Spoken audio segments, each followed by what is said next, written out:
প্রতীক পাওয়ার পর থেকে আনারস মার্কার সমর্থনে প্রচারণায় ব্যস্ত সময় পার করছেন আসন্ন কক্সবাজার সদর উপজেলা পরিষদ নির্বাচনে চেয়ারম্যান পদপ্রার্থী মুজিবুর রহমান।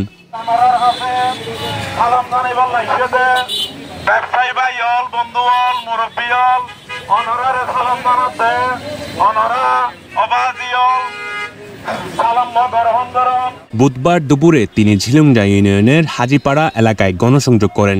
এরপর বিকালে সদর উপজেলা বাজার ও সন্ধ্যায় খুরুলিয়া বাজারে প্রচারণা চালান।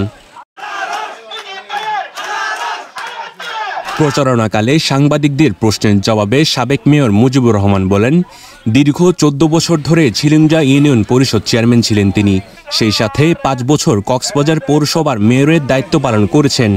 তার সময়ে কক্সবাজার পৌরসভার অলিগলির রাস্তা ও ড্রেনেজ ব্যবস্থার অভূতপূর্ব রেকর্ড উন্নয়ন হয়েছে। কক্সবাজার পৌরসভার আগে এই ঝিলুমজা ইউনিয়নের 14 বছর চেয়ারম্যান ছিলাম। আনাচে কানাচে আমি রাস্তাঘাট করেছি, কালভার্ট করেছি এবং মানুষের সহযোগিতা করেছি। সকল মানুষের সহযোগিতার হাত বাড়িয়ে দিয়েছিলাম।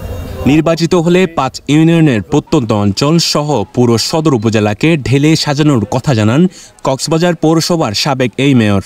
পরবর্তী 2.5 বছর আমি রাস্তাঘাট, কালভার্ট, স্ট্রিট লাইট সহ আমি এইগুলো করেছি। পরবর্তীতে আমি চিন্তা করলাম যে উপজেলা নির্বাচনে যদি আমি বিজয়ী হতে পারি, আমি 5টা ইউনিয়নের একাধারে সাজিয়ে দেবো, সেটা আমি বিশ্বাস করি বলে আজকে আমি এখানে নির্বাচন দাঁড়িয়েছি। বিজয়ের ব্যাপারে আশাবাদী কতটুকু? আমি শতভাগ আশাবাদী। আমি বিশাল ব্যবধানে নির্বাচিত হব। আগামী 8 মে কক্সবাজার সদর উপজেলা পরিষদ নির্বাচনের ভোট গ্রহণ হবে।